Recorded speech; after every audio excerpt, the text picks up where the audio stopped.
Halo teman sekalian, ketemu lagi sama Mbak Eka di podcast kelas psikologi. Oke teman-teman, gimana kabarnya? Mbak Eka selalu berharap ya, semoga teman-teman dimanapun berada selalu dalam lindungan Tuhan Yang Maha Esa, sehat walafiat dan gak kurang satu apapun. Nah, pada kesempatan kali ini Mbak Eka mau sharing seputar masalah anak ya teman-teman. Nah, apa sih temanya? Temanya adalah bagaimana cara membentuk kepribadian anak agar mereka bisa menghargai atau bisa respect dengan orang-orang dan kondisi lingkungan di sekitarnya. Nah baik, apabila pembahasan ini menarik, silakan teman-teman stay sampai selesai ya. Kemudian nanti kalau ada poin-poin yang dirasa penting dan wah kayaknya perlu tak share nih ke orang-orang terdekatku, langsung aja teman-teman share di semua media sosial yang teman-teman gunakan ya, supaya lebih banyak lagi orang yang bisa belajar ilmu psikologi. Oke, segera kita mulai. Nah baik, sebelumnya kenapa sih setiap anak itu perlu untuk bisa belajar menghargai baik diri sendiri, orang-orang, ataupun kondisi di lingkungan sosialnya? Nah teman-teman semua, kita flashback lagi ya ke diri kita. Sebenarnya penting gak sih kita bisa menghargai orang lain atau lingkungan? Nah kalau buat Mbak Eka sendiri itu sangat penting. Karena apa? Dengan kita bisa belajar menghargai, itu artinya kita belajar memahami segala sesuatu secara utuh teman-teman ya. Nah, pada saat kita bisa menghargai orang, itu artinya kita memiliki kesabaran ya, kita memiliki penerimaan diri yang baik untuk mendengarkan apa sih yang orang lain sampaikan, apa sih yang orang lain harapkan, meskipun hal-hal tersebut tidak sesuai dengan harapan atau keinginan kita. Nah, tapi setidaknya sebelum kita memberikan jawaban atau sebelum kita memberikan opini-opini dan opsi-opsi untuk ditawarkan, kita sudah tahu, oh orang ini maksudnya seperti itu ya, harapannya dia seperti ini, dia marah karena tidak tercapai keinginannya dan lain sebagainya. Nah maka belajar menghargai atau sikap respect ya, menghargai itu sangat penting untuk dilatihkan kepada anak sejak mereka usia dini. Nah teman-teman, mari kita simak poin per poin apa aja sih yang bisa dilakukan oleh orang tua untuk melatih agar memiliki anak-anak yang punya sikap dan sifat menghargai. Nah oke baik, nomor 1 teman-teman yang bisa dilakukan untuk mengajarkan anak agar bisa membentuk karakter atau kebiasaan menghargai, itu adalah dengan menghargai anak kita terlebih dahulu. Nah maksudnya gimana? Misalnya nih ya, kalau kita ngomong sama mereka, pastikan kita di posisi sama tinggi. Kalaupun kita masih berbicara dengan anak-anak yang masih kecil ya, atau balita, usahakan kita duduk atau paling enggak jongkok supaya setara sama mereka. Nah dengan seperti itu mereka akan merasa lebih dihargai dan lebih dianggap penting dalam tanda petik oleh orang tuanya teman-teman. Kemudian yang berikutnya, sampaikan juga kata-kata yang membangun. Nah jadi kalau kita sering melihat ya, kenapa sih banyak anak-anak yang kalau ngomong celometan atau misalnya dengan kata-kata yang gak baik, kata-kata kasar atau kata-kata dalam tanda petik jorok, ya sebenarnya itu terjadi karena mereka tidak pernah merasa dihargai sejak kecil. Jadi misalnya ya, orang tuanya ngomong sambil jalan, kakak nanti jangan lupa ya ini. Jadi ini sebenarnya yang diomongin siapa gitu kan, si anaknya atau si isi rumah. Nah misalnya kayak gitu teman-teman. Jadi kalau emang kita berbicara sama anak-anak, pastikan anak-anak dalam kondisi tahu bahwa orang tua sedang berbicara kepadanya. Kemudian juga sampaikan kata-kata yang membangun. Jadi bukan yang sifatnya melabel atau membentuk pemikiran bahwa mereka itu memiliki kebiasaan yang buruk dan karakter yang buruk.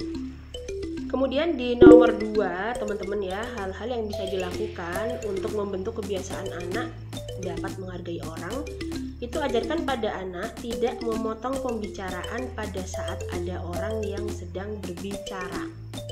Baik, nah ternyata mengajarkan kepada anak untuk tidak memotong pembicaraan orang yang sedang berbicara itu juga termasuk salah satu cara dalam mengajarkan anak menerima informasi secara utuh.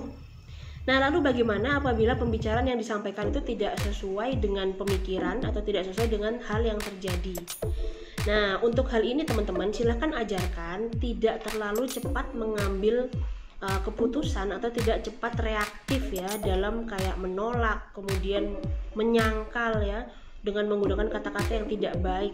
Nah namun ajarkan anak untuk menyampaikan dengan tenang apa situasi yang sebenarnya terjadi pada saat itu, atau situasi apa yang tidak disukai anak ketika ada orang lain, entah itu orang di luar rumah ataupun keluarganya sendiri menyampaikan sesuatu yang tidak sesuai dengan keinginannya.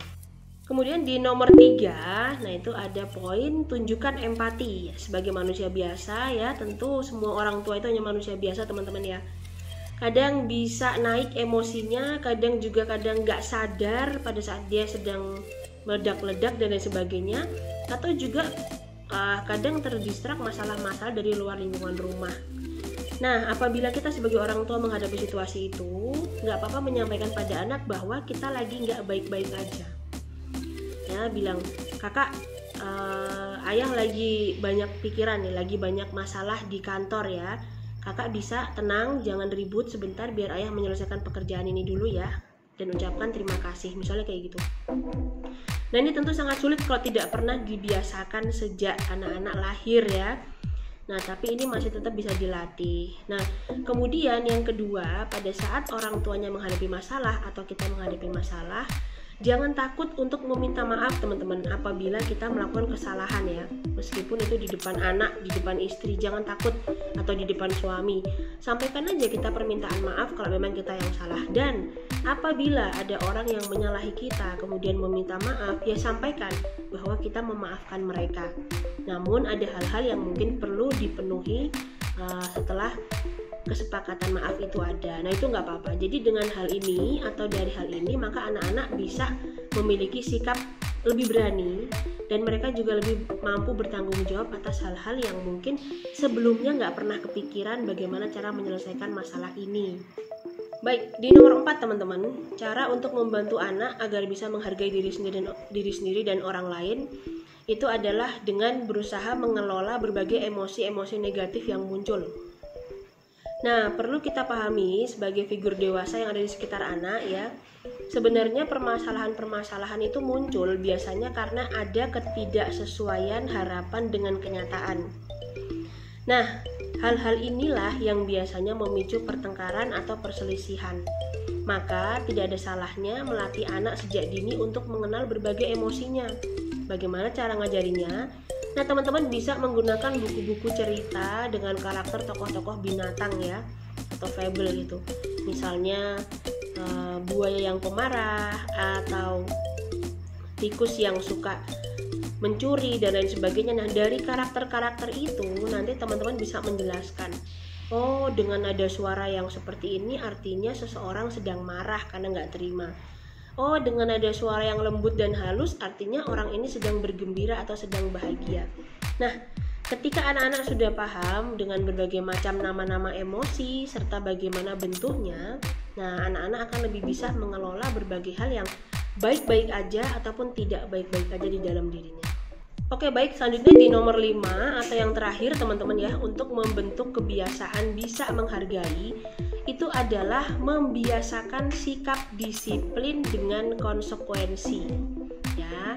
Nah, kenapa kok perlu dilakukan sifat disiplin?